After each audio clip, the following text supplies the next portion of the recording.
So the topic I chose for this evidence is foreign investment in the automotive industry. And firstly, I try to cover within my brief the legal ordinances and standards that we have here in Mexico regarding foreign investment and the automotive industry. So I mentioned the foreign investment law, I mentioned the migration law, I also mentioned some decrees in terms of automotive industry and some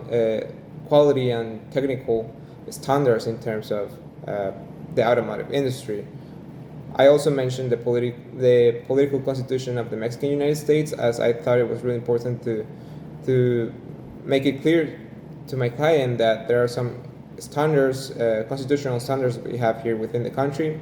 I tried to mention the authorities involved in the supervising of foreign investment here within the country, such as the National Foreign Investment Commission, which is in charge of applying the foreign investment law, which I mentioned before. I tried to cover the international authorities that are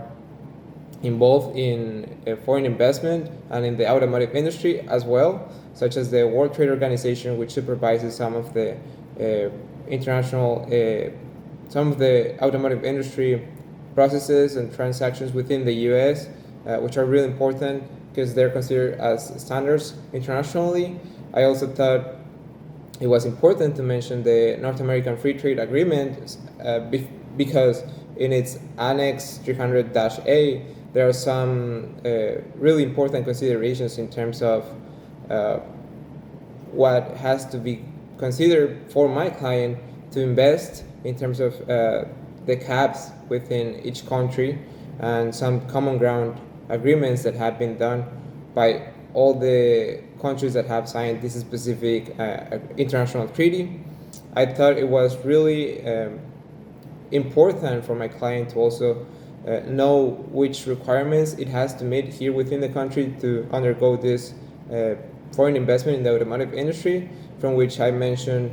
some registrations that have to be undergone before the Secretariat of Economy and within the Federal Taxpayers Registry, also some of the migratory processes that it has to undergo so that it is considered a temporary resident within the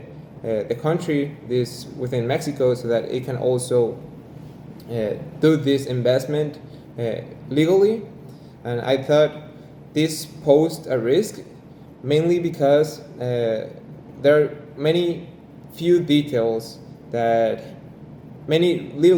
have to be considered and have to be met, such as these registrations, such as the obligations that derive from these specific registrations, which if not considered and if not done properly, who have as a legal result the risk of this foreign investment and the losing of everything that my client wants to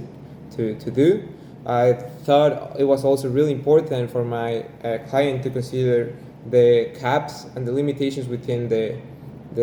foreign investment law in terms of foreign investment in the automotive industry, which is the area it wants to invest in. And I thought it was really important to clarify that even though this law firstly tries to set a cap, sets a limit in 49% of the capital stock that can be